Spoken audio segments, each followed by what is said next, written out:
Emmanuel Daguerre, prévision énergétique d'août 2021, l'amour. Hello mes amis, c'est une telle bénédiction pour moi de me connecter à vous de cette façon. Nous avons tellement de choses à rattraper, alors allons-y. Alors que nous entrons dans le mois d'août, nous pourrions nous retrouver à remonter le fil de nos souvenirs.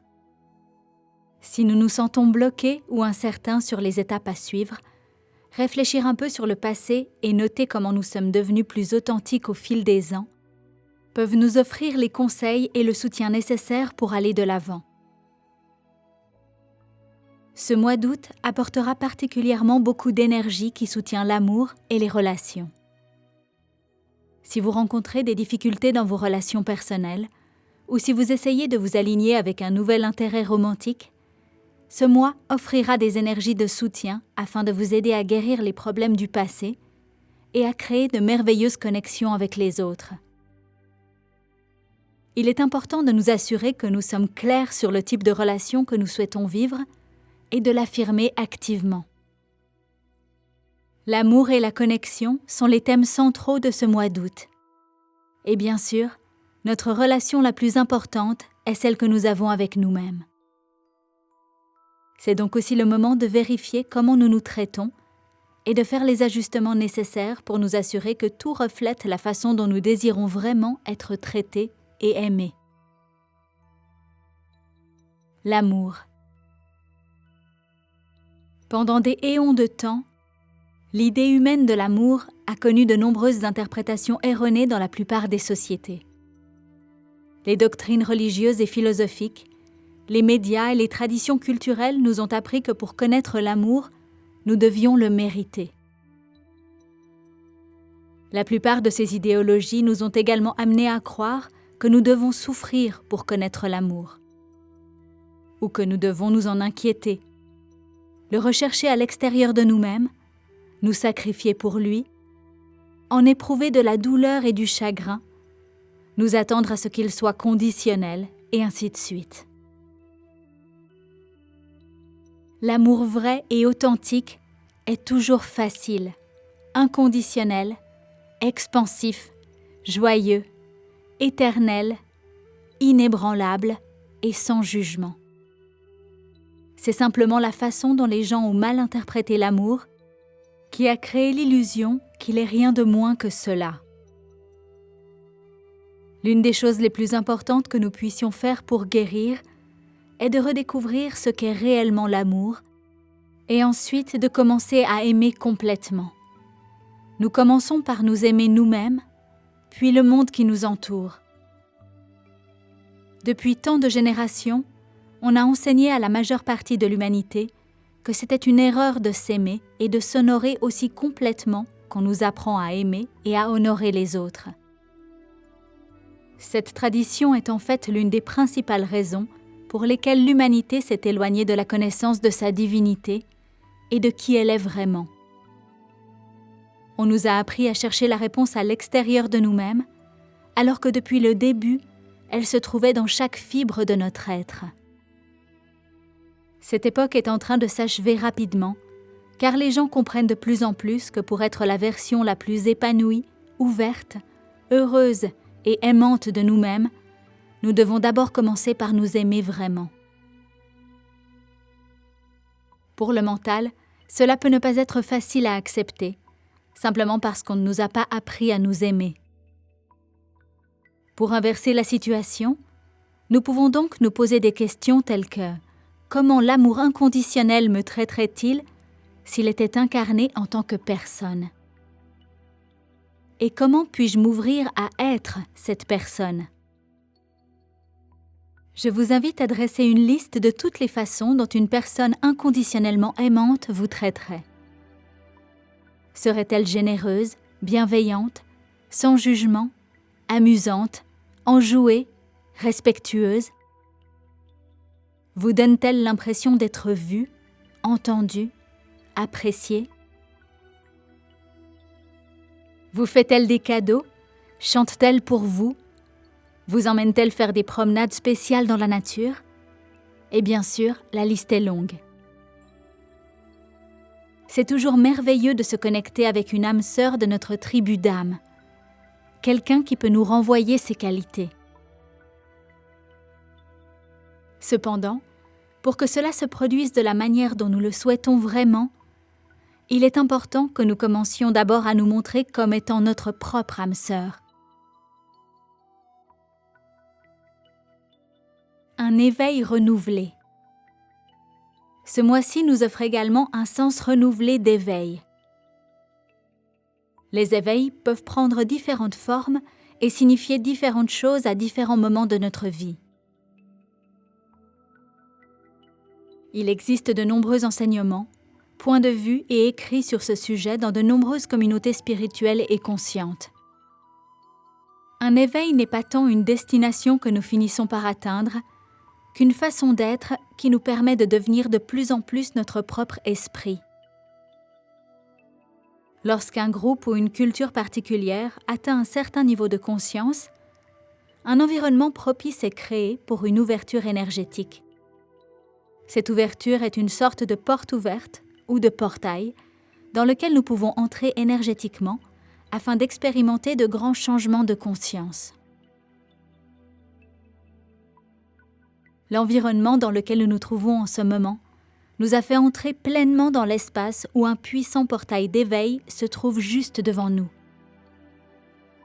Il nous est donné à tous l'opportunité de passer par cette ouverture énergétique maintenant, afin d'entrer en expansion et de nous libérer d'une matrice de division et de peur. Cette ouverture ne se présente jamais en dehors de nous-mêmes. Il ne s'agit pas d'être sauvé par une présence extérieure, une personne ou une culture qui est plus grande ou plus évoluée que nous. Certains peuvent encore croire que l'éveil consiste à être sauvé par quelque chose d'extérieur à eux-mêmes, et c'est tout à fait normal. Il n'y a pas de bien ou de mal dans le processus d'évolution de chacun, et il y a toujours un choix individuel sur la façon dont l'évolution se produit. La grande question est de savoir si nous voulons que notre voyage vers l'éveil soit plus facile ou plus difficile. Chacun de nous est exactement là où il doit être en ce moment.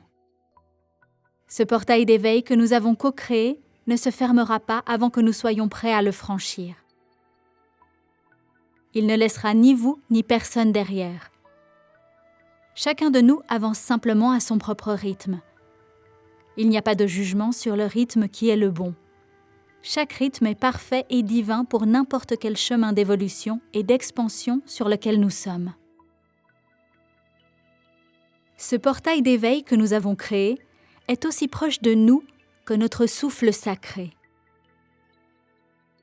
Beaucoup de ceux qui l'ont franchi ne s'en rendent même pas compte, jusqu'à ce qu'ils s'arrêtent pour réfléchir et voir à quel point ils ont changé au cours des derniers jours, semaines, mois ou années.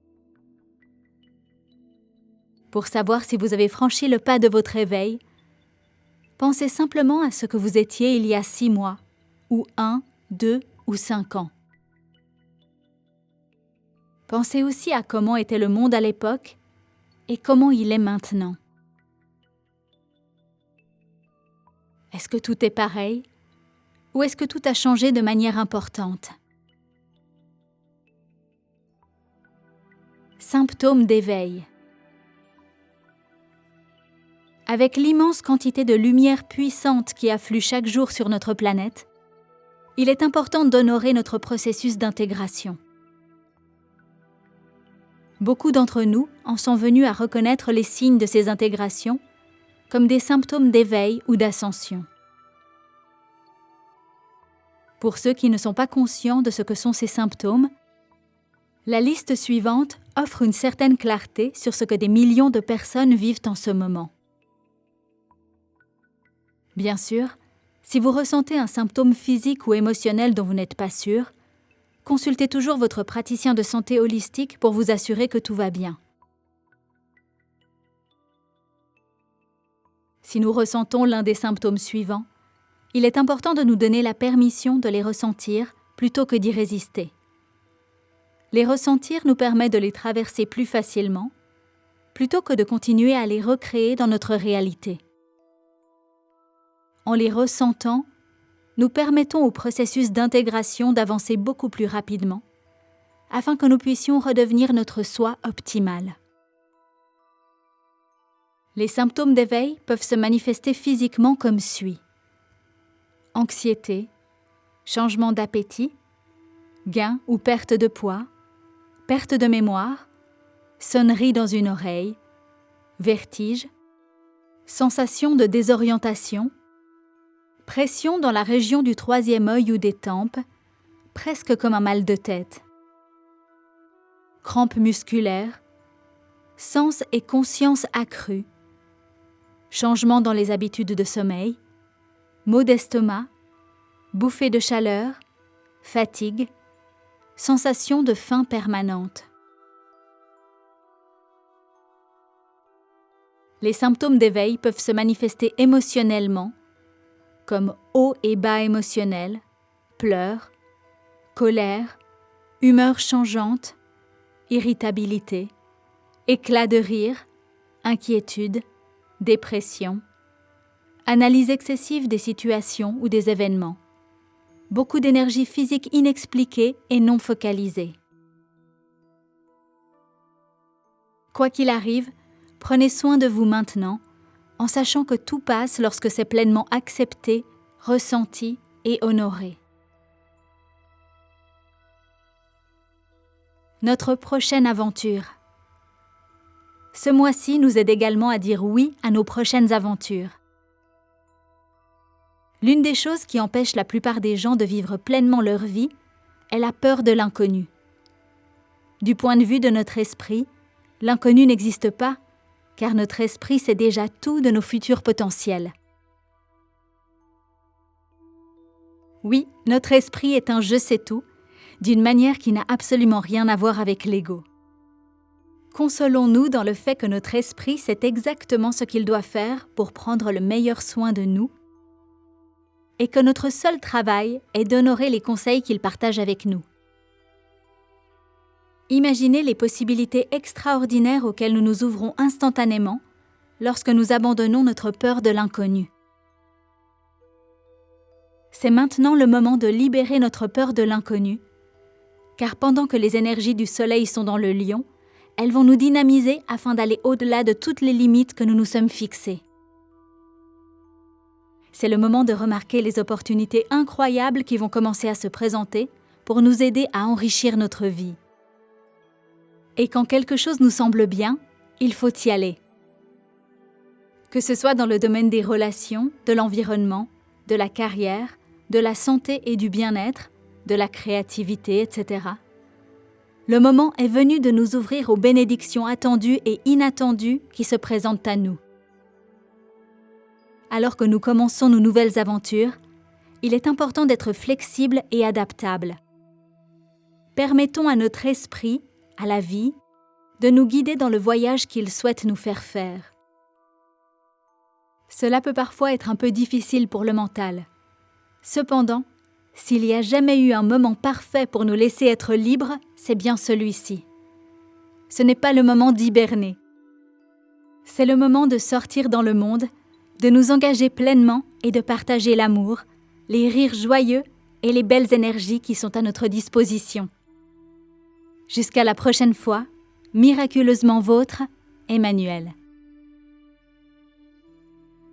Texte traduit de l'anglais par Marinette Lépine et voix française de Stéphanie Palazzo pour Translate. Merci.